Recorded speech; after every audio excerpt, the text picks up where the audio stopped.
Hello, welcome to our channel.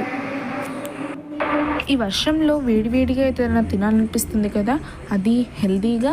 అయితే ఈ పల్లీ చాట్ అయితే ఏమాత్రం వెయిట్ చేయకుండా పల్లీ చాట్ ఎలా చేయాలో చూసేద్దామండి. ముందుగా ఉడకబెట్టిన పల్లీల్ని తీసుకోవాలి. తర్వాత ఆనియన్స్ని ఇలా చిన్న చిన్న పీసెస్గా కట్ చేసుకొని పెట్టుకోవాలి. నేను స్మాల్ ఆనియన్స్ తీసుకున్నాను, సో దానివల్ల టేస్ట్ చాలా బాగుంటుంది. ఒకసారి ట్రై చేయండి మీరు కూడా. తర్వాత ఒక నిమ్మకాయ కట్ చేసి పెట్టుకోవాలి. కొత్తిమీర కూడా సన్నగా తరుగుకొని పెట్టుకోవాలి. ఇప్పుడు పల్లీల్లో ముందుగా కట్ చేసి పెట్టుకున్న ఆనియన్స్ యాడ్ చేసుకోవాలి.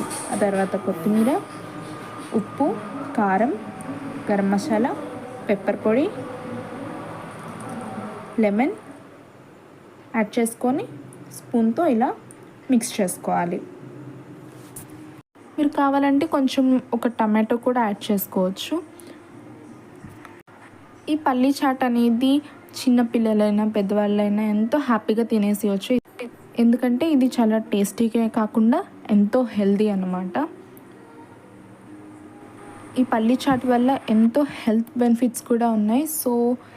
సో దీన్ని ఎంతో ఈజీగా ఇంట్లోనే ప్రిపేర్ చేసేసుకోవచ్చు. ఇంకెందుకు లేటు, ఖచ్చితంగా ట్రై చేసి చూడండి. మా వీడియో నచ్చినట్లయితే లైక్ చేయండి, షేర్ చేయండి. మరిన్ని వీడియోస్ కోసం మా ఛానల్ని సబ్స్క్రైబ్ చేసుకోండి. Thanks for watching.